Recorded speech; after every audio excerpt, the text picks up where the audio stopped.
अब कहाँ चलो अकेले मीता, उठहु न करहु घरहु की चिंता।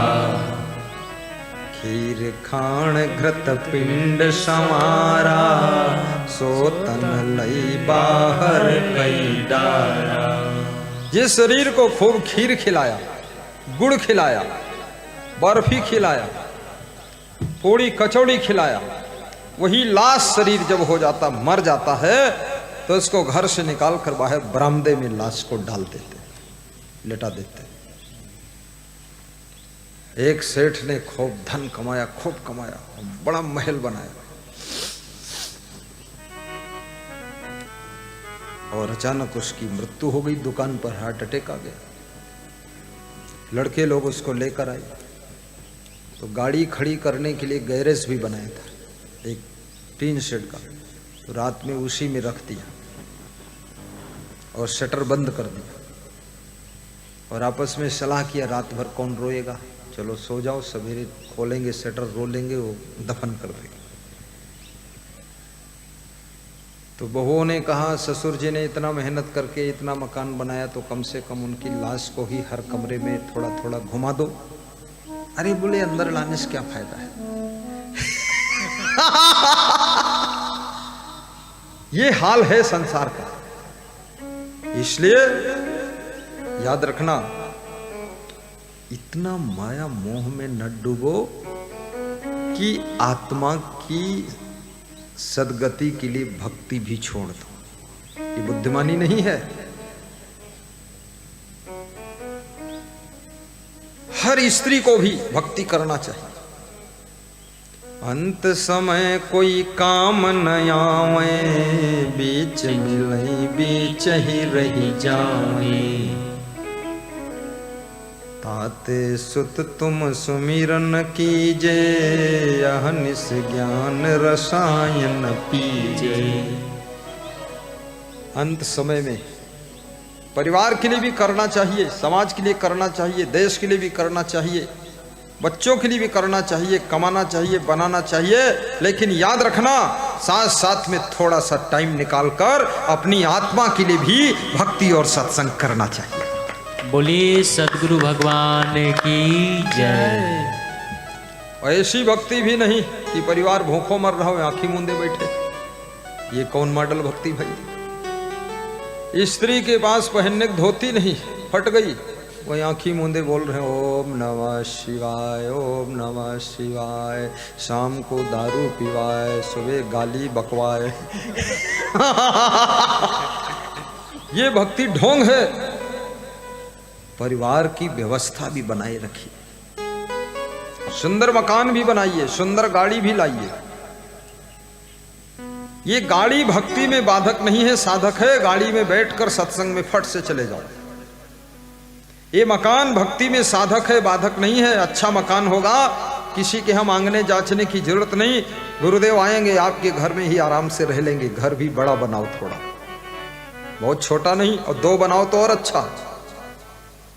कल वो मुकेश सैनी कह रहे थे, इन मुकेश की जीजा जी, कि उधर मकान एक और सामने ये भी मकान तोड़ के नया बनाएंगे।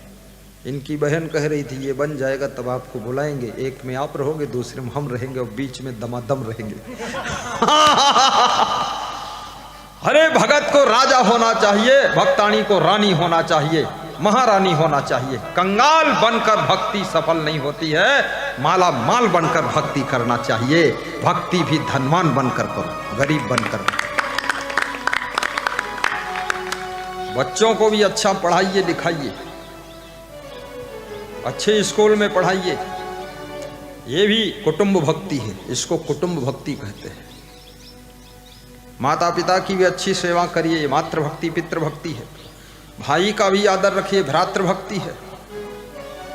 घर की स्त्रियों को भी सुख शांति प्रसन्नता से रखिए, ये नारी में नारायणी का दर्शन है।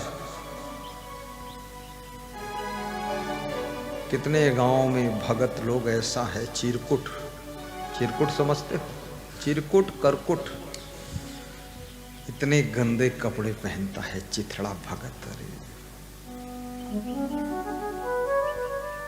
मैंने बचपन में 2-4 साधुओं को देखा, उनको देख करके मुझे साधुओं के वैराग्य से भी वैराग्य आ गया। चिरकुट साधु, इतना फटियल कपड़ा, सड़ियल कपड़ा, पूरा पारदर्शी कपड़ा, पूरी टांगें दिख रही, झुन्ना छन्ना शीशा इधर से उधर दिखे, फटा लटा कटा गंदा। तो मैंने कहा यार साधुओं में भी बहुत लफड़ा है, मुझे साधु बनना है। ये तो ऐसा फटियल सड़ियल साधु देखा हूं, इस तरह के साधु तो मैं नहीं बनूंगा। क्योंकि साधु भी बनो तो ठीक ठाक संत बनो, आश्रम भी ठीक ठाक बनाओ। 10, 50, 100, 200 भगत आ जाए तो कम से कम एक गिलास पानी भी दिया जा सकता। आश्रम भी अच्छा बनाइए। हमारे आश्रम पर बिना बताए 10,000 लोग आ जाए, बिना बताए अचानक 10,000 लोगों के लिए तुरंत भोजन की व्यवस्था 4 घंटे हो जाएगी, नाश्ता तो आधे घंटे में हो जाएगा। आटा मशीन भी लगी है, तेल मशीन लगी है, चावल मशीन लगी है, फटाफट तुरंत गेहूं निकाल के कूट के पीस के छान के सब बना के। याद रखना संत के जीवन में भी सेवा का बहुत बड़ा महत्व है और भक्त के जीवन में भी सेवा का बहुत बड़ा महत्व है। सेवा में ही भक्ति समाई हुई है। भक्ति का अर्थ आलस्य नहीं है, भक्ति का अर्थ निकम्मा होना नहीं है, कामचोर होना नहीं है, भक्ति का अर्थ गंदगी में रहना नहीं है, भक्ति का अर्थ साफ सुथरा निर्मल पवित्र चमकता हुआ सितारा बनना है। इसलिए भक्त बनो, लेकिन धनवान भक्त बनो, महान भक्त बनो, गुणवान भक्त बनो। अच्छा मकान भी बनाओ, अच्छी गाड़ी भी रखो, अच्छा दान पुण्य भी करो और परिवार को भी अच्छी तरह से रखो। उसी के बीच में परिवार के साथ गुरु का प्रवचन सुनो, ध्यान करो, सबका कल्याण हो जाए। बोलिए सदगुरु भगवान की जय। कहीं विधि भक्ति करी गुरु केरी, बोले सूत सुनो मन फेरी। किस प्रकार से गुरु की भक्ति, गुरु और हरि 2 शब्द हैं लेकिन एक ही बात है। गुर समान दाता नहीं, याचक शिष्य समान। अंत समय यमगण चली आए, मारी बांध निज लोक सिधाए। देखी भानु सुत लेखा लीन्हा, पुनि दूतन कहाँ आय सुदीन्हा। कथा है, कहानी है, स्टोरी है। देखिए क्या कह रही है कथा। जब यमदूत राजा कंस की आत्मा को बांधकर लेकर चले गए, भानुसुत के पास पहुंचे। भानु माने क्या होता है? भानु माने सूरज और सुत माने बेटा। सूर्य पुत्र कौन है? यमराज। यमराज सूर्य के पुत्र है, इसलिए यहां यमराज न लिख करके भानुसुत लिखा गया। देखी भानुसुत लेखा लीन्हा, पुनि दूतन कहाँ आय सुदीन्हा। यमराज ने जब देखा राजा कंस को यमपुरी में, तो उनके कर्मों का लेखा जोखा लिया कि भाई इसके कर्म कैसे। इसलिए हर संत, हर ग्रंथ, हर पंथ यही कहता है कर्म अच्छे करो, क्योंकि कर्मों का ही खेल है। और कर्मों का लेखा देखने के बाद यमदूतों को आदेश दे दिया यमराज ने। क्या आदेश दिया? डारो जाई नरक माये हूँ, 14 लाख बरस दुख देहू।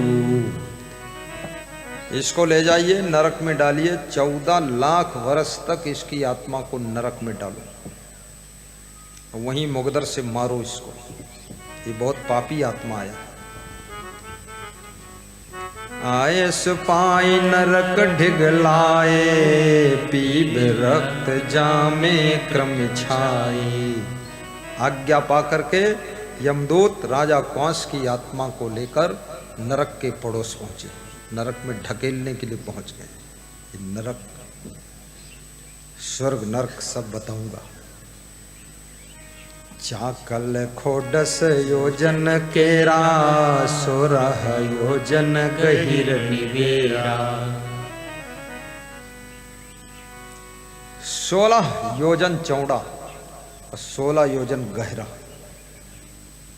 नरक था, उसमें डालने जा रहे हैं। उसमें कीड़े हैं नरक में, पीब है, मवाद है, गंदगी है, सड़न है, बदबू है, मैला भरा हुआ है और कीड़े मकोड़े काटते हैं, नोचते हैं, ऐसा नरक।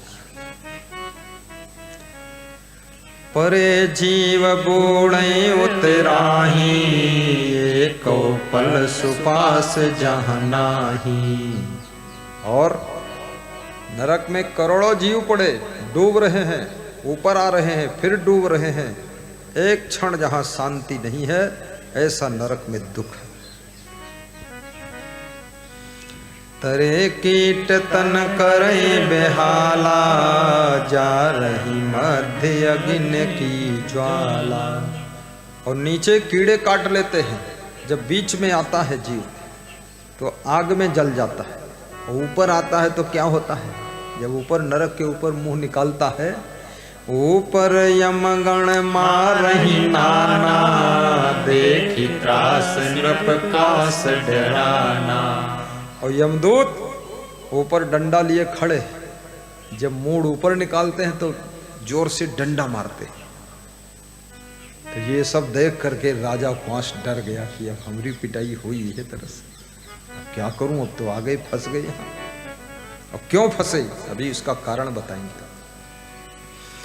ताही नरक मांझ नृप के रे, पूरी खा रहे एकतरी दे। उसी नरक में राजा क्वांस के पूर्वज पुरखे भी पड़े हुए थे। उन्होंने जब पुरखों ने देखा कि हमारा पोता भी आ गया नरक में, तो उनको बहुत दुख हुआ। पूर्वजों को बहुत दुख हुआ, पुरखों को, पितरों को। ये पितर शांति के लिए जो लोग करते हैं ना, कुंवार महीना, पितरपक्ष महीना, उससे पितर शांति होगी नहीं। मैं तरीका बताऊंगा, उससे पितर शांति होगी। भूपहि लखी रोदन तिन ठाना, सुनि महीपयस बचन बखाना। राजा क्वांस को देख करके पितर रोने लगे, फूट फूट कर रोने लगे। तो राजा क्वांस ने पूछा, आप लोग मुझको देखकर क्यों ज्यादा रोने लगे, आप कौन हैं? तो उन्होंने कहा, को तुम हो जो हम ही निहारी, लागे हो रोदन करन पुकारी। तुम कौन हो जो हमको निहार कर देखा और रोने लगे, इतना दुखी क्यों हो गए? हे नृप हम हैं पितर तुम्हारे, तुम हो पुत्र हमारे प्यारे। हे राजा क्वांस, हम तुम्हारे पितर लोग हैं, तुम हमारे प्रिय पुत्र हो। तुमको देखकर हम इसलिए रोने लगे कि हमने भक्ति नहीं किया, सत्संग नहीं सुना, दान पुण्य नहीं किया, कभी भंडारा वंडारा नहीं किया, एक भी साधु को भोजन नहीं खिलाया, और पाप भी किया, दारू खूब पिया, बेविचार किया, जिसके परिणाम से हम नरक में पड़े। तो तुम्हारी आशा थी कि तुम भक्ति करोगे, गुरुमंत्र लोगे, तो तुम्हारे भक्ति के पुण्य से हम भी तर जाएंगे, नरक से निकल जाएंगे। लेकिन तुम भी इसी नरक के पास आ गए, इसी में डाले जाओगे। हम इसलिए रो रहे हैं कि अब कोई उपाय नहीं, और तुम्हारा ही भरोसा था तो तुम भी खत्म कर दिए सब, इसलिए ज्यादा रो रहे हैं।